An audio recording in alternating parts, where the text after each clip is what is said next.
Welcome to episode 34. Hey, this is John Lee Dumas of EO Fire, and you're listening to Who Did That Voice, where we take an in-depth look at voiceovers. It's a new year, and if you're like me, you are already thinking about warmer weather and taking that getaway to that tropical or exotic destination. Maybe you plan to travel to Walt Disney World or Universal Studios. No matter what kind of trip you plan, 3D Travel Company is the company for you. Just visit 3dtravelcompany.com and let them know that Trenton sent you from Who Did That Voice. Or you can book on www.whodidthatvoice.co and click the Book Now button. For a limited time, Who Did That Voice listeners can receive a Disney gift card for qualifying Disney and Universal trips booked and traveled by the end of 2017. Book today and travel away. Welcome to Who Did That Voice, the show where we take an in-depth look at voiceover. And now, here's your host, Trenton Larkin. Hey everybody, and welcome back to the show. Today's special guest hails all the way from the UK. He is an award-winning British voiceover artist who does 20 different accents and over hundreds of different character voices. Speaking of, one of the characters he plays is none other than Talking Tom the Cat. Welcome to Talking Tom's Brain Farts on your favorite YouTube channel. I hope it's your favorite. If it's not, please, give me a chance. Please! This special guest has also used his voice for commercials for companies such as Amazon. It's your friend's birthday. How do you find the perfect gift? Download the Amazon app and let it find you. Just seen your mum reading that book your friend's been talking about. Scan the barcode, buy with one click, and you'll get regular delivery updates. The Amazon app. What are you looking for? If your kids listen to those read-along stories, they may have heard our special guest as Jarvis on Marvel's The Avengers Iron Man Mark 7, the read-along story. Are you sure you're ready for your first flight, Mr. Stark? We won't find out unless we try, Jarvis. Woohoo! This is great. Sir, there is a potentially fatal buildup of ice occurring. To be continued in Marvel's The Avengers, only in theaters. Now sit back, relax, and enjoy the show. Hey everybody, and welcome to another episode of Who Did That Voice? Today on the show we have Jay Britton joining us all the way from England. Hello. So Jay, the very first thing we always like to do is get to know who we're speaking with today on the show. So if you would just share a little bit about who you are and how did you get into voice acting, Jay? Oh, okay.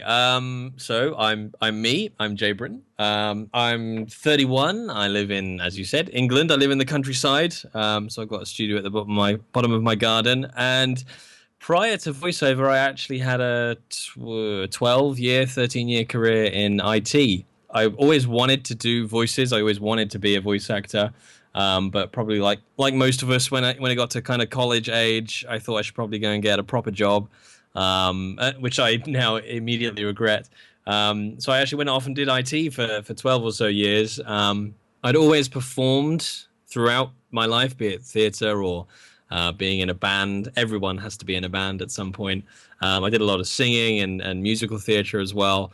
But it wasn't until a little over kind of 6 years now where I was just sat in my office one day and went, right, I've had enough of IT. I want to go and actually pursue my passion. So I went off and I attended a sort of 1-hour masterclass thing in London, and I came out of that with some just god-awful demo spots, and started trying to make a go of it. And then I kind of played around for about 4 years, and it's about 2 years ago was when I got kind of dead serious about voiceover and got the booth at home and started building up agents and client portfolios and all that kind of lovely stuff, and then eventually ditched the IT job, and kind of now here I am. Well, that's fantastic, Jay, man. And what was your driving passion behind wanting to do voiceover? Like, what was your reasoning behind that?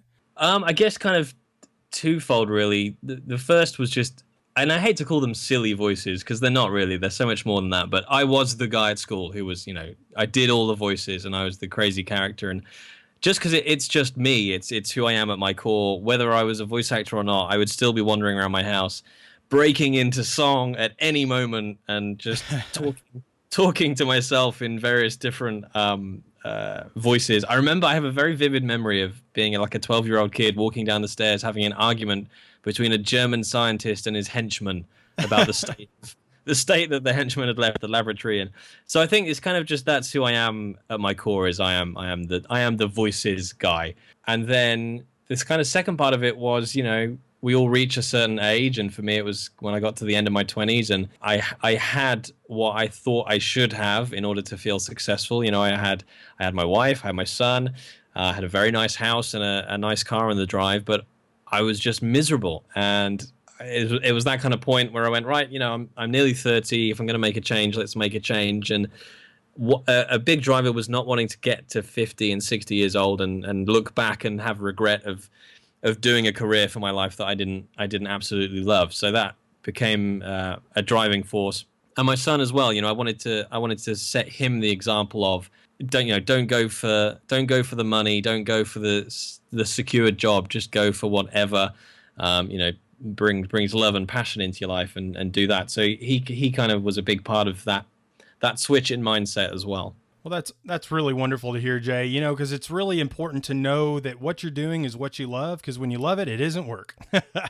Yeah, I don't ever. I mean, I see so many people on Twitter who, they like the hashtag, like Monday morning, and it's like Monday morning is my favorite time. I love Monday morning because it means I get to come back down to my studio. It's a whole new week of opportunity, and I genuinely I hate Friday afternoon when everything starts closing down for the weekend, and I love Monday morning because it means it's a whole new week of doing what I love. So yeah, you're absolutely right. It's not work when it's something that you love. Well, that is definitely amazing, brother. It's good to hear that, and you can definitely tell the excitement in your voice that it truly is the passion and love for you. Well, Jay, I know with your involvement in voiceover, you actually got to be involved with Ford Mustang commercial. I believe it was a national commercial for the United States. How did that all come about? A single tweet, believe it or not. That was the craziest thing I've ever done in my entire life. There was a tweet that went out from a casting director in the UK who was looking for people who had dreams. I was like, well, all right, yeah, I kind of got a dream. Let's see where this goes. So I just tweeted back going, I'm a voice actor trying to make a new career in voiceover, and my dream is of this, and this. And I got invited along to a casting in London, and they just sort of asked loads of questions about America and, my dreams and what I wanted and my favorite kinds of car and all this sort of stuff. And then the weeks went by, and then I just got an email from the casting director going, and all it said, and it was brilliant. It was like a spy mystery. All it said was, "Have a passport?" ? And I was like, okay, yes, I've got a passport. Does this mean what I think it means?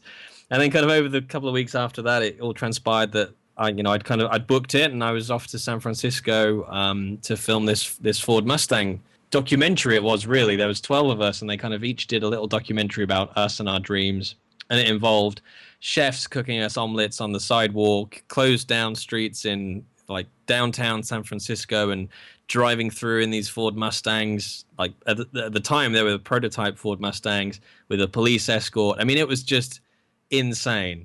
Wow. It was absolutely insane. And at one point when I'm driving, each one of us had a little surprise dropped on us. So like there was a comedian, and they dropped a surprise on him. They'd booked him a spot at a comedy club for the night. There was a guy who wanted to be a chef, and they dropped him right in the middle of a restaurant to cook for the evening. And for me, they went, right, we're going to take you to Tippett Studios, and you're going to audition for their new project. Wow.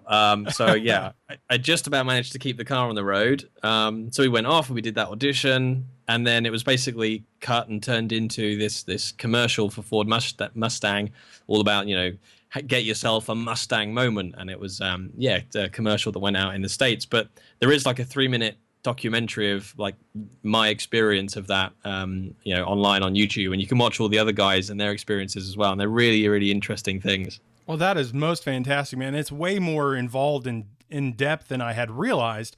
And that's a fantastic story, brother. Wow. Absolutely great. And it was a really good, because I was kind of, this was August, I think, 2014. And it was only the beginning of 2014 that I'd really pushed myself to go into voiceover, hell for leather. And what was really interesting was all 12 of us So I met 6 of the 12 was when I was there, and each of us had our own individual dream. And what was really amazing was when anybody has a dream, and we all kind of noticed it about each other, is that we all had the things that we needed to kind of make our dreams become a reality. All we needed was that kind of kick to actually go and do it.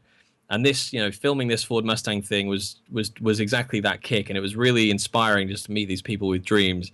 And I remember now every audition I walk into in the UK now, if it's like a big audition and I'm starting to feel the pressure, is I just remember that I quite happily flew to San Francisco, got thrown in a top level studio, doing an audition whilst being filmed for a documentary. And I was like, if I can take that, then that's fine.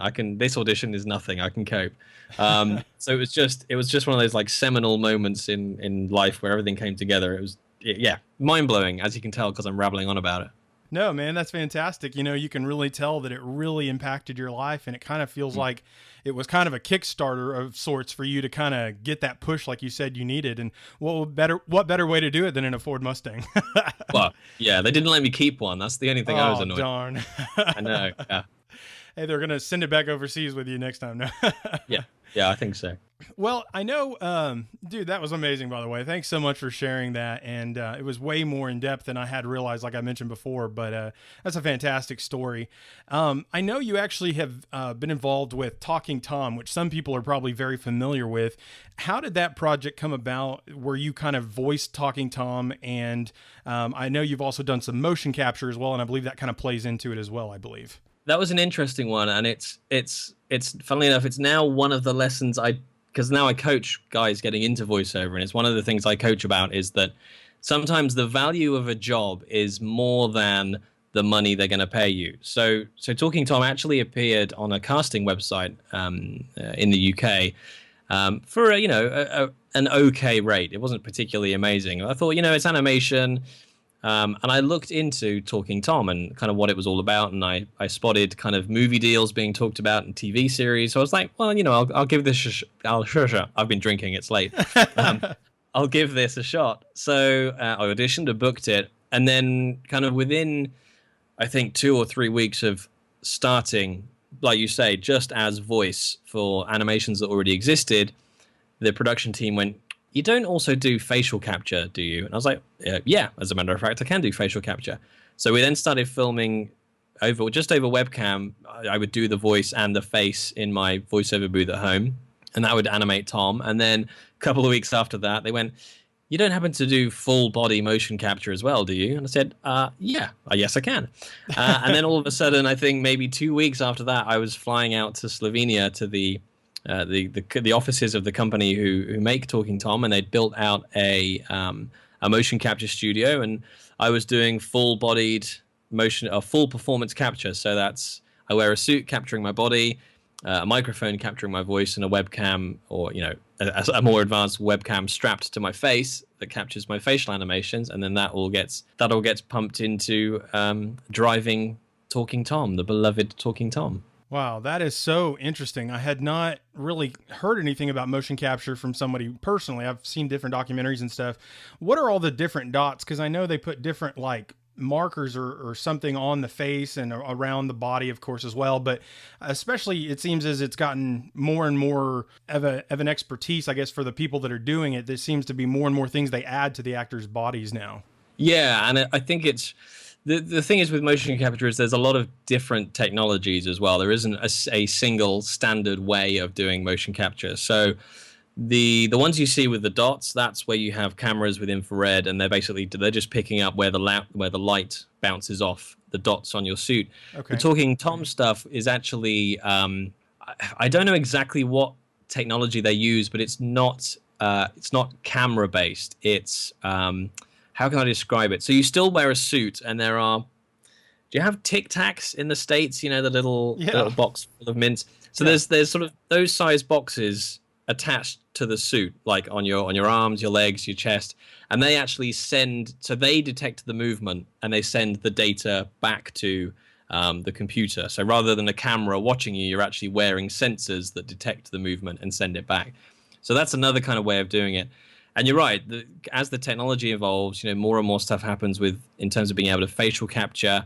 whether that's a head-mounted camera where you literally strap the camera to your face, which, by the way, for anybody thinking, yeah, motion capture looks really cool, once you've worn a head camera for about 30 seconds, you immediately want to rip it off your head.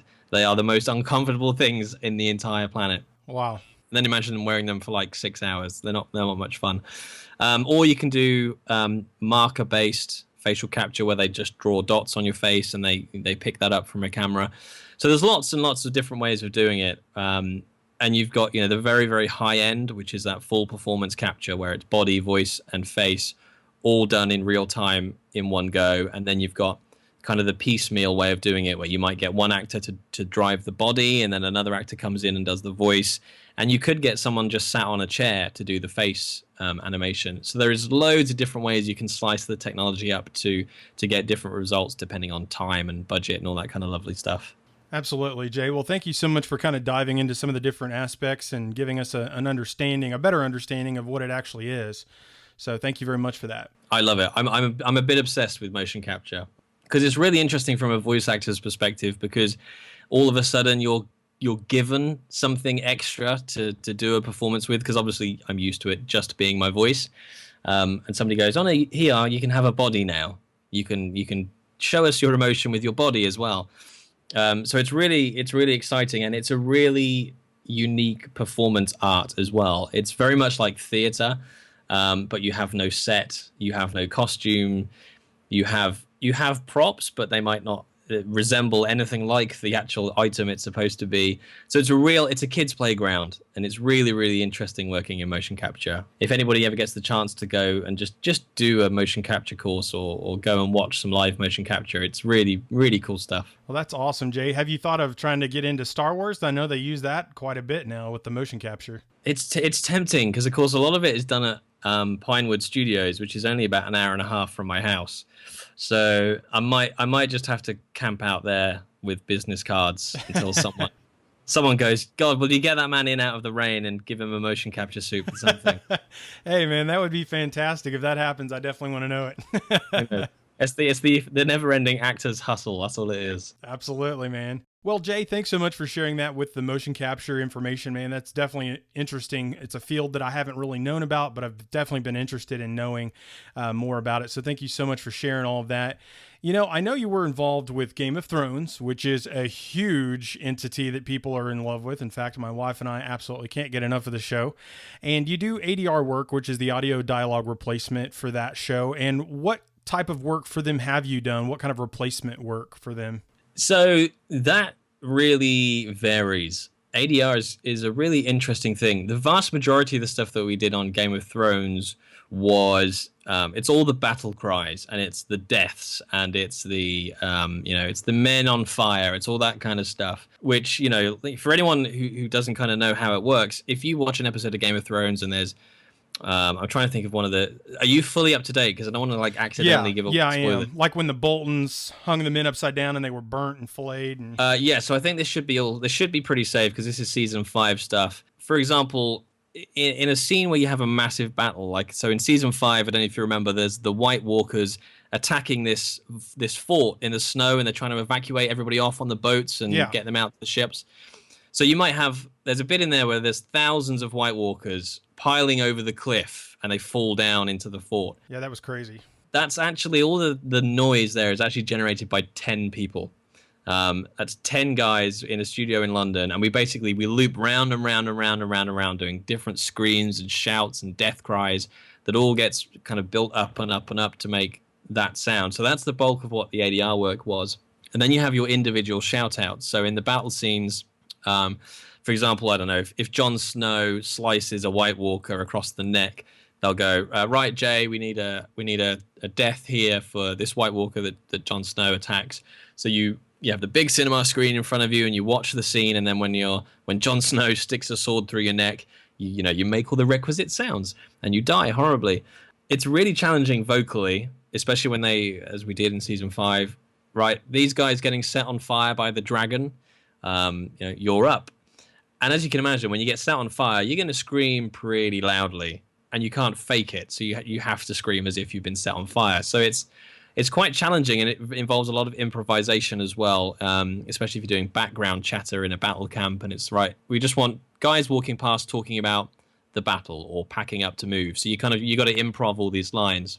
And then the last thing you'll do is sometimes, if the extras are a bit unfortunate, we'll actually dub the extras. So a few times we've gone to do an episode and they've gone, right, yeah, the director really likes the sound of this guy, and this guy, but we need a new voice for this guy, and we'll actually dub some of the the smaller extras parts to a voice that they think just suits it better, perhaps. So that's kind of the three main parts. You got what's called Walla, which is all just the background battle sounds, and then you got the improv stuff. You got the shout outs for specific hits or deaths, and then you've got any actual dubbing and lip syncing of any parts they want to replace.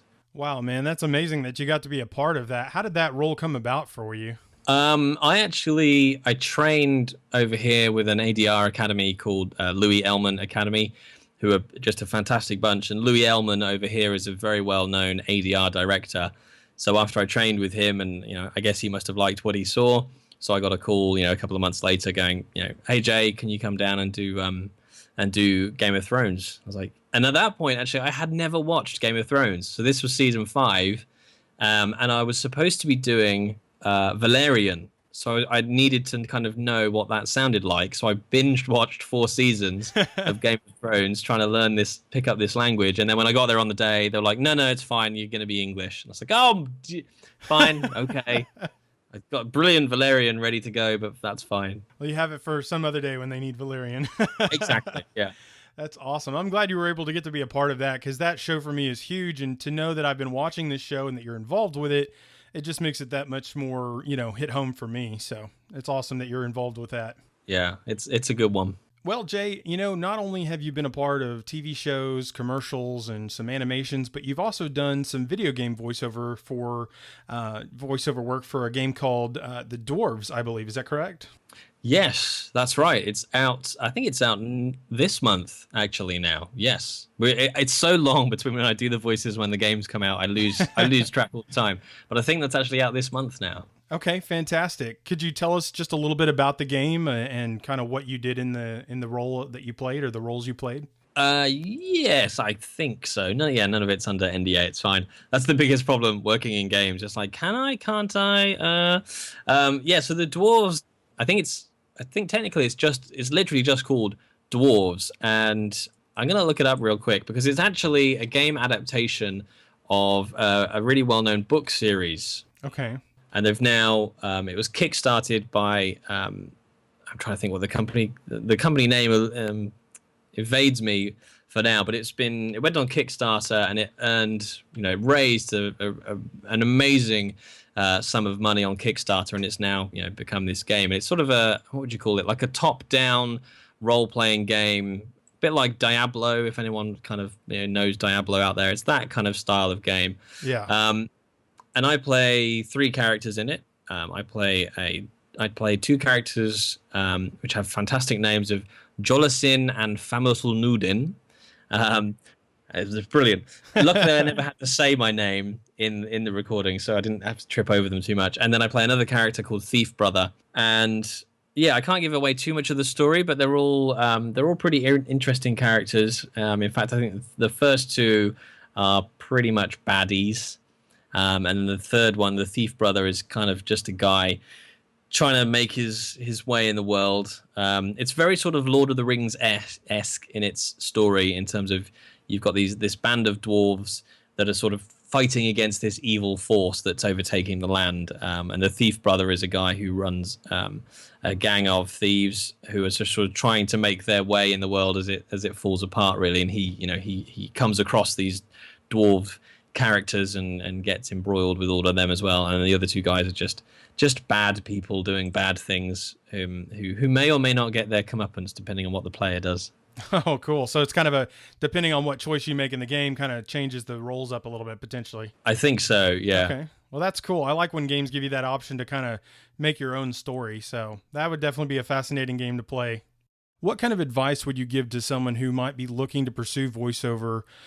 Someone who's in a position where you were, where you're like just ready for a change, or it's something they've grown up wanting to do. What kind of advice would you give to them about voiceover? Oh wow! Right, that's the next half an hour taken up because I could talk about this forever. It's really difficult because there are so many bits of advice that you need to know. Which bizarrely is one of the reasons I started coaching was because at the end of kind of 2 years there was all this stuff I knew that I wish I'd known at the beginning.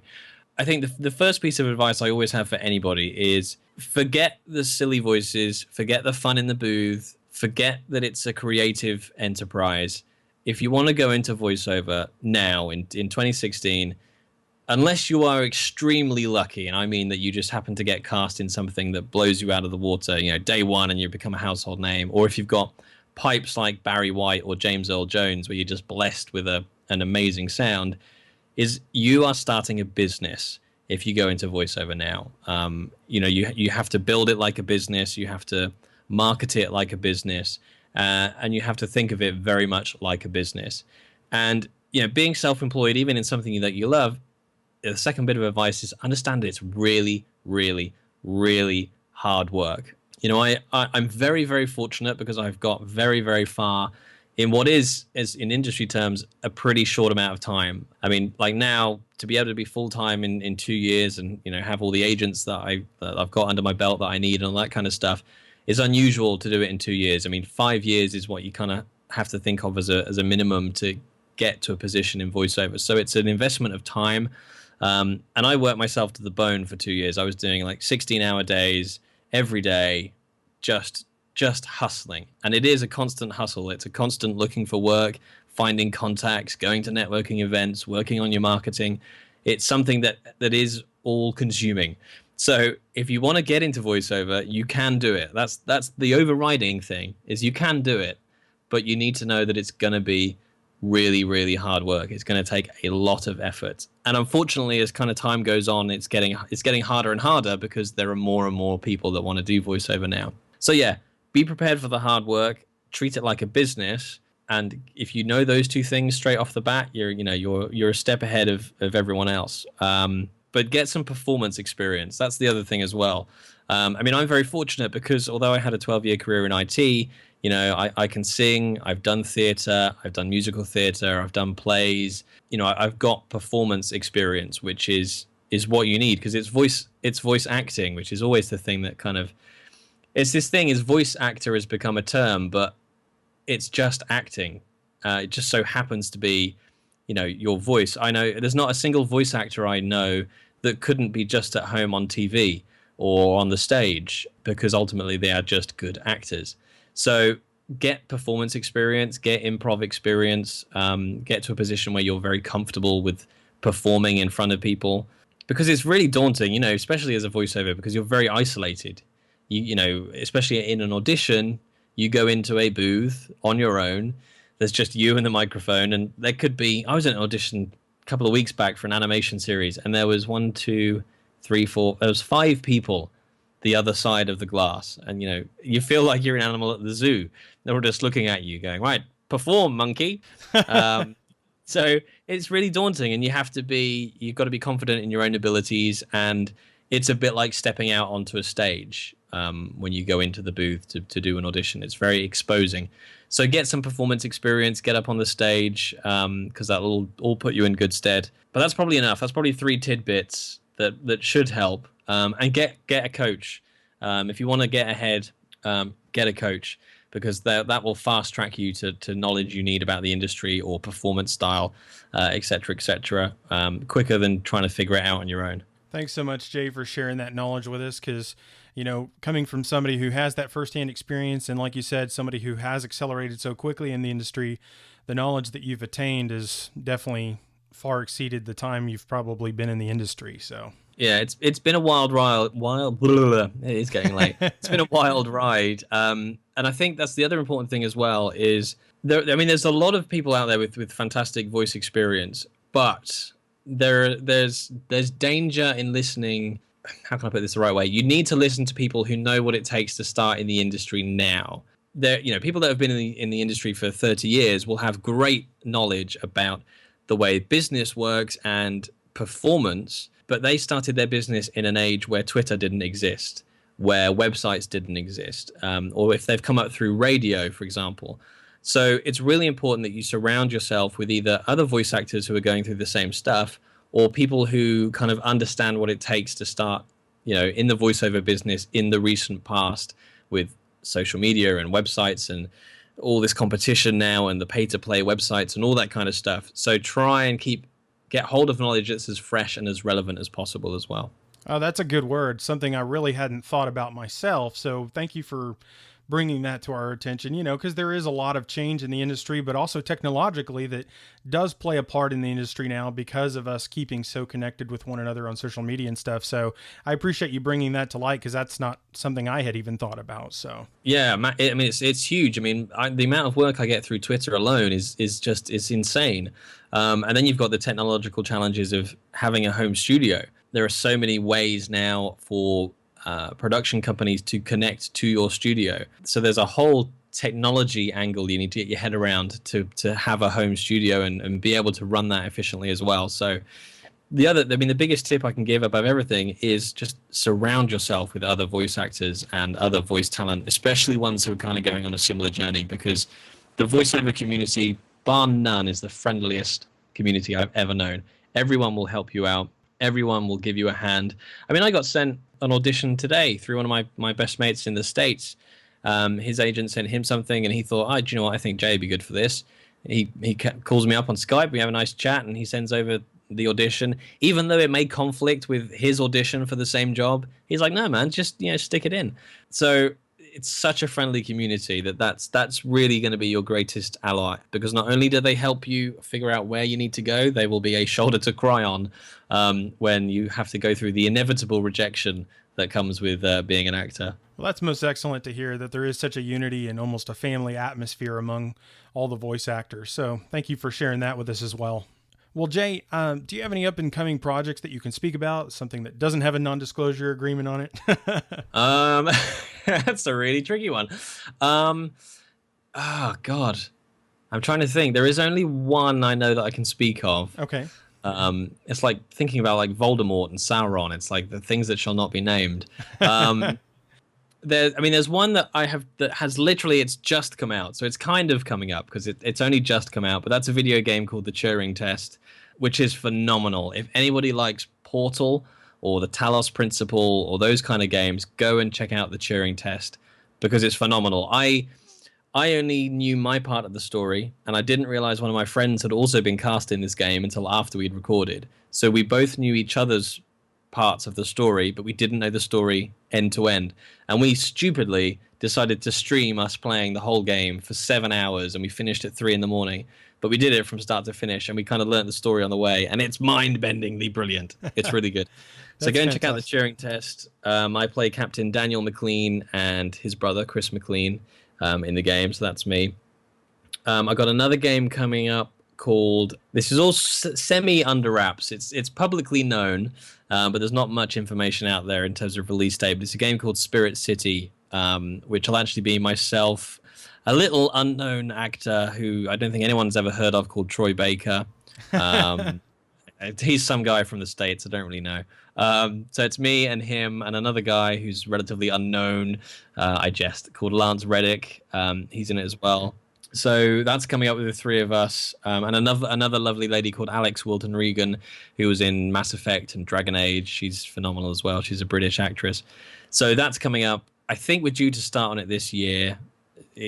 Who knows? These things always kind of come up and go away again and come up and go away again.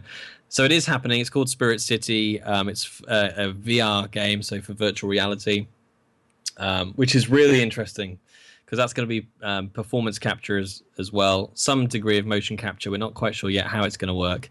It could be a bit of a melting pot of different types of media. So that's really exciting. I can't talk about that and that. So that's probably it, I think, at the moment. Well, I totally understand. So, Jay, do you have a way people can reach out to you? Website, social media? How do people reach out to you, brother, whether they want to talk to you or hire you? I am everywhere. You cannot escape the Jay Britton. Yeah, there's a tip to any voice actor wannabe. Be everywhere. So yes, you can get me on my website, which is pretty much where my demos are and all that kind of fun stuff, which is just voiceofjbritton.com. But most often you'll find me on Twitter. I'm a big Twitter guy, so I am at VoiceJBritton on Twitter. Facebook, I have a Facebook page. Just search for Voice of J Britton. YouTube, I have a YouTube channel where you can actually watch the 7-hour stream of the Turing test if you're that interested. And unsurprisingly, my YouTube channel is Voice of J Britton. Where else? Twitter, YouTube, Facebook, website, an email, just Jay at voiceofjbritton.com. It may take me a while to reply just because that's the way my life goes. But if anyone wants to pick my brains, ask a bit of advice, send me a demo to listen to, and I promise I will get back to every single one of you, even if it takes me a couple of weeks to get back to you, I will, because I love helping new people getting into the industry, and any excuse to talk to someone, really, because I spend most of the day talking to myself. Well, Jay, I have one final question for you today, brother. The question is, what is the legacy that you want to leave behind? Oh, wow. God, I really should have thought of that in advance. The legacy I'm going to leave behind. I think kind of there's two I want to leave, and I think the first is simply to my son, to leave behind an example of you can follow your dreams and make them happen, regardless of what the world tells you should be doing or what anybody tells you on the way to that dream that you can't do it or it's not possible. So I want to leave a legacy of you can do whatever you want to do and you can be whatever you want to be. In terms of the voiceover world, I really want to leave behind a legacy of just brightening people's lives. I know, I've got a couple of plans afoot. I really want to get a scholarship set up to help people get started in the voiceover industry, get them out to events, get them coaching funded, get them home studios set up so they can get going. So I want to kind of set up a scholarship. And there's something utterly beautiful, and I got to experience that moment. I should think everyone listening will know a guy called Rob Paulson, who I'm happy to say was a coach of mine and is now a friend of mine. And he talks about that beauty of being able to make people's eyes light up when you turn on a famous voice. And I kind of want to leave behind a legacy of just giving back to the community that either is voiceover or loves voiceover as much as I possibly can, because I'm very aware that I have been given a gift and I'm very lucky to do what I do. So I want to get out to as many Comic-Cons and expos and things as I can and just meet any fans and take pictures with everyone and do voices for whoever wants me to do voices. I don't care, because I just want to give back as much as I can. So I want to leave behind a legacy of helping people get into the voiceover industry. And championing the voiceover industry, because it's just such a brilliant industry and a brilliant community. And of course, I wouldn't mind leaving behind a legacy of good work as well. That'd be nice. Most definitely, Jay. I think both of those legacies for your son and for your fans now and in the future, that's fantastic. In the way that you want to help sponsor and bring up the next generation, that's fantastic. I know a lot of people will probably look back on this 50 years from now and say, wow, it all happened. Fingers crossed. Absolutely, brother. Well, Jay, it has been an absolute pleasure having you on the show today. That's right. The pleasure was all mine. It's been great fun. Would you just give us a little closeout and we'll wrap up this show today? Well, I'd like to say thank you. You've been listening to Jay Britton on Who Did That Voice. And in my normal tones, I would just like to say to everybody listening out there, whatever you want to be, you already are. All you need to do is do. Thanks for listening. Well, everyone, that's all the time we have for this episode. Join us this Friday for our next special guest, Debbie Derryberry, who is the voice of Jimmy Neutron. You won't want to miss this episode. Hey, do you ask yourself who did that voice? Well, if you do, go to our website, www.whodidthatvoice.co, and click on the Episodes tab. Choose an actor, pick their name, and see pictures from the different characters they've voiced in their career. Thank you for joining us today. We'll see you next time for more discoveries on Who Did That Voice.